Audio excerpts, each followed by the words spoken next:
탄핵 소추로 직무가 정지된 윤석열의 올해 연봉이 지난해보다 3% 오른 2억 6,200만 원으로 결정돼 무려 매달 2,200만 원을 받는 걸로 나타났습니다.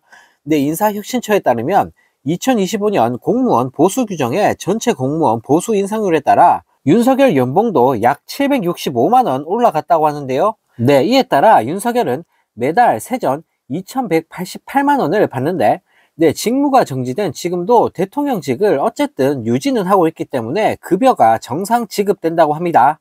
네, 마찬가지로 국회에서 탄핵소추안이 가결돼 직무 정지 상태인 한덕수에게도 올해 3% 오른 연봉 2억 356만 원이 지급된다고 하는데요.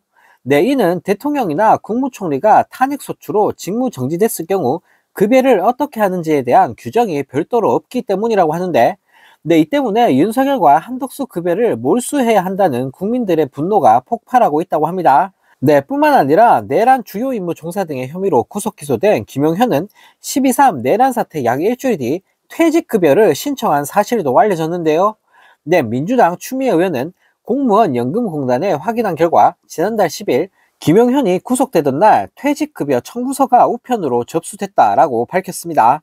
네, 추 의원에 따르면 김용현은 대통령 경호처장과 국방부 장관으로 근무한 것에 대한 퇴직급여를 요청했으며, 퇴직 일자는 윤석열이 자신의 면직안을 제거한 지난달 5일로 기록됐는데요.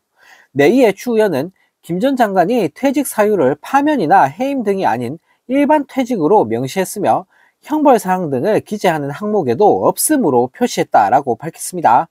네, 그러면서 내란 사태로 구속까지 된 김 전 장관이 무슨 낯으로 퇴직금을 신청했냐라며 군인연금이 지급됐는지도 확인하고 당장 지급을 중단해야 한다라고 지적했다고 하는데요.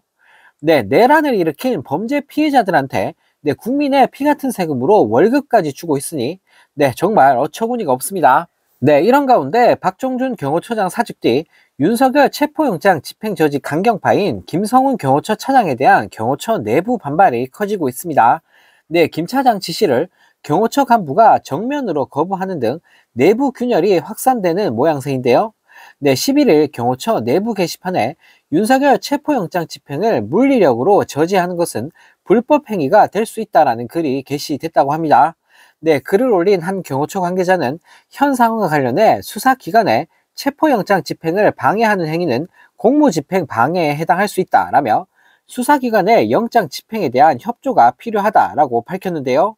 네, 그는 그 근거로 지난 7일 국회 법제사법위원회에서 천대엽 법원행정처장이 적법한 절차에 따라 이뤄진 재판에 대해선 그것을 존중하고 그에 대한 다툼은 절차 내에서 이뤄지는 것이 법치주의의 핵심이라고 한 발언을 인용했다고 합니다.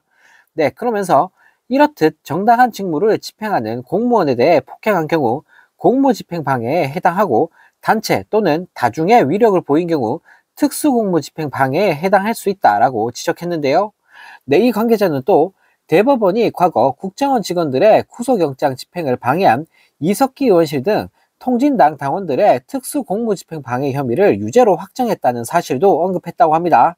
네, 이 글 작성자는 이어 수사기관의 영장 집행은 경호 대상의 생명, 신체에 대한 위해라고 보기 어려우므로 이에 응해야 할 것이라며, 경호처는 경호 목적상 불가피하다고 인정되는 상당한 이유가 있는 경우만 경호구역에서 질서유지, 교통관리 등 위해 방지에 필요한 안전활동을 할 수 있다라고 강조했는데요.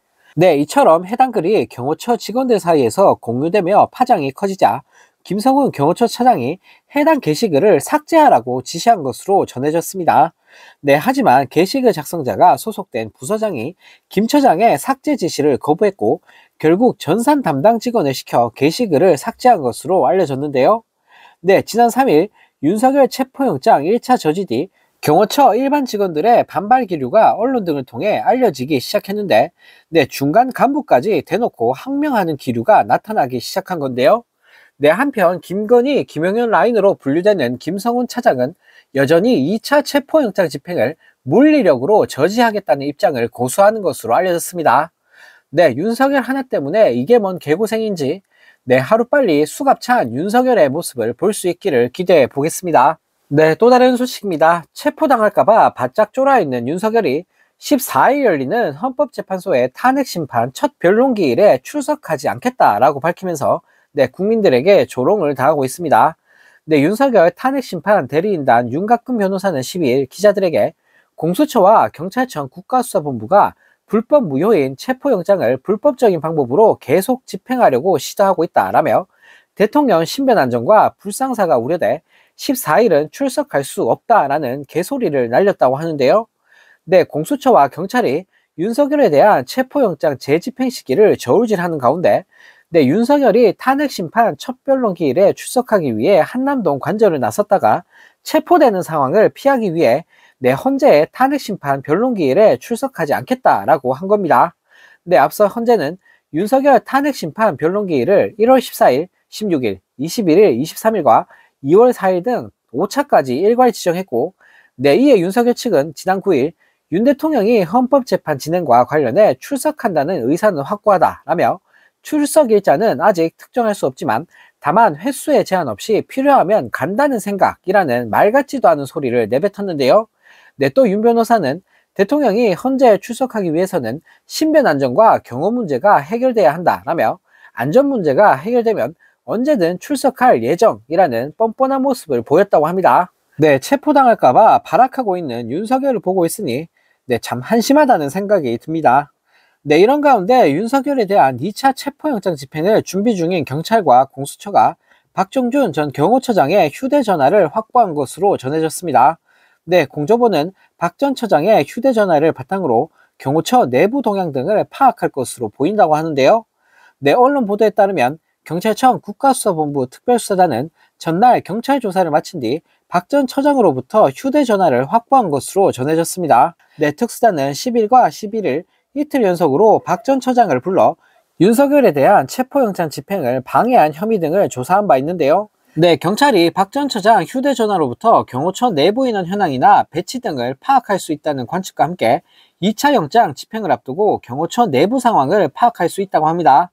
한편 경찰은 경호처 김신 가족부장도 14일 오전 10시 피의자 신분으로 출석하라고 통보했다고 이날 밝혔는데 김 부장은 3일 윤석열에 대한 체포영장 집행 시도를 저지한 혐의를 받고 있는데 김 부장은 경호처 내 김건희 라인으로 알려진 인물이라고 하는데요.